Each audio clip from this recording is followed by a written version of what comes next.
Hey everyone! Welcome back to Miss English Podcast, where learning English is easy and fun. I'm Emily. And I'm David. It's great to be here with you all again. Today, we're going to talk about something everyone loves, food. Oh, yes. Food isn't just about eating. It's about memories, family, and all those small moments that make life warm. Exactly. When people start learning English, they often begin with simple topics like, what's your name? Or where are you from? But when someone asks, what's your favorite food? Suddenly, their mind goes blank. Ha, that's so true. You know what you love, but the English words just disappear. Well, don't worry. Today, we're going to fix that.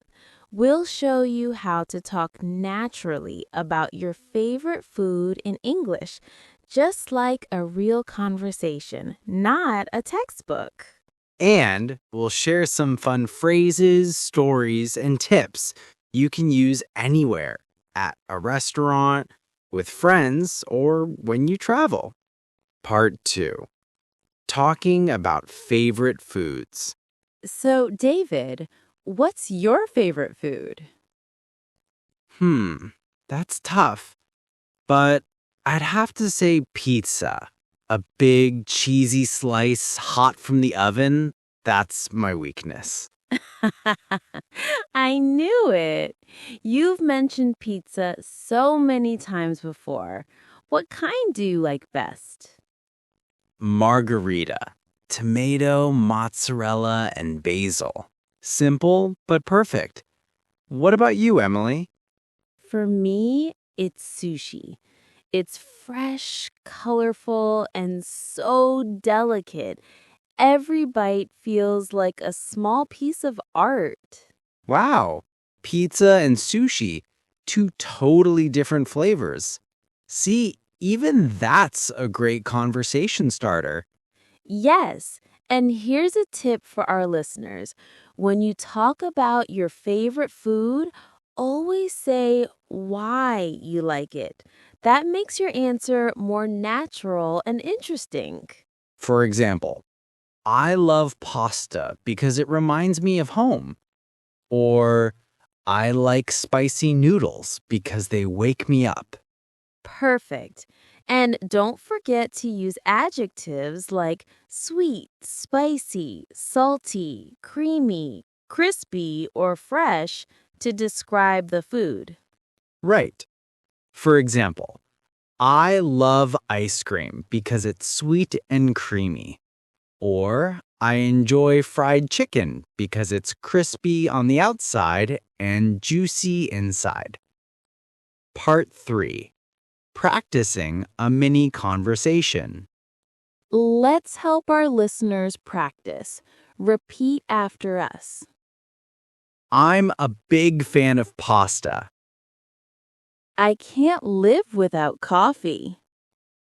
I'm craving ice cream right now. Awesome. You sound more natural already. Part 4. Polite ways to talk about food.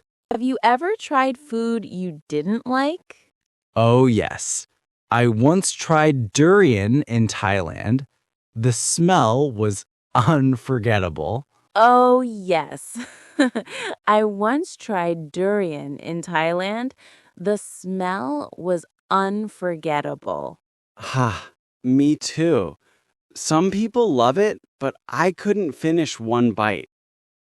When that happens, you can say, it's not really my thing, or I'm not a big fan of it. That sounds polite and friendly. Exactly. It's better than saying, I hate it. Part 5. At the restaurant. Let's imagine you're at a restaurant.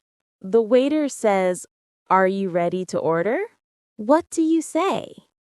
You can say, yes, I'd like a bowl of noodles, please. Or can I have the chicken salad? perfect.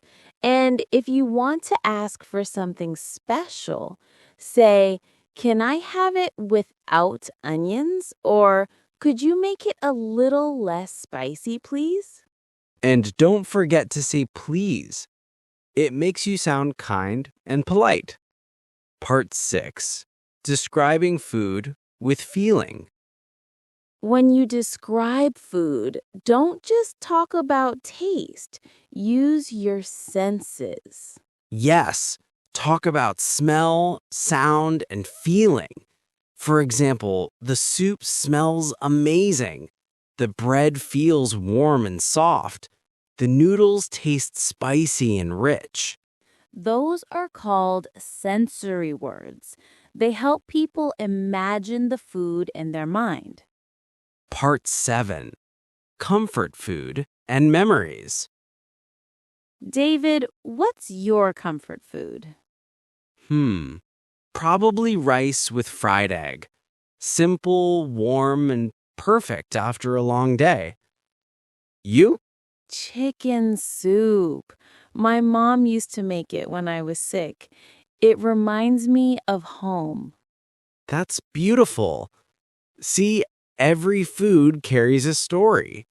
When you share your story in English, people connect with your emotions, not just your words.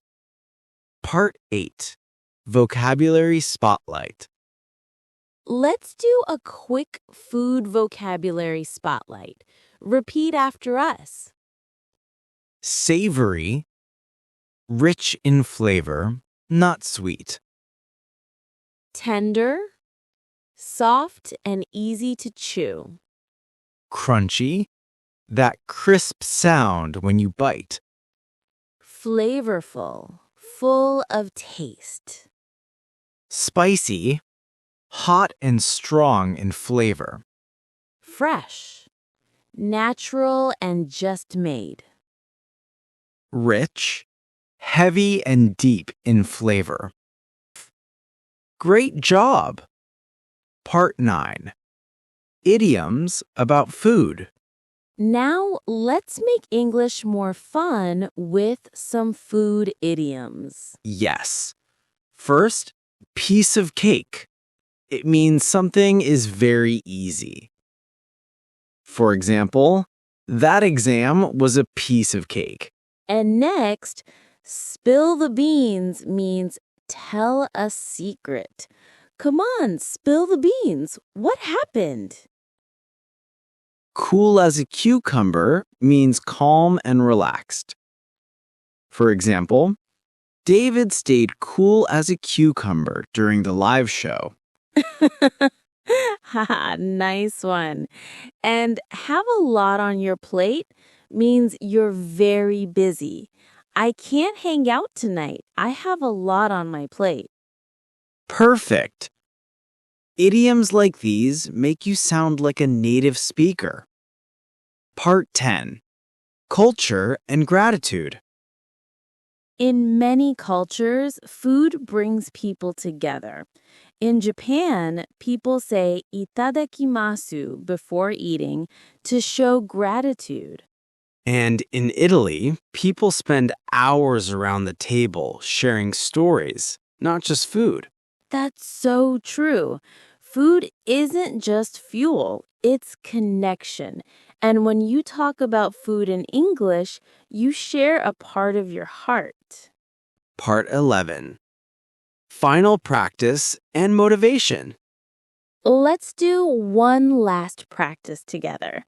Repeat after us.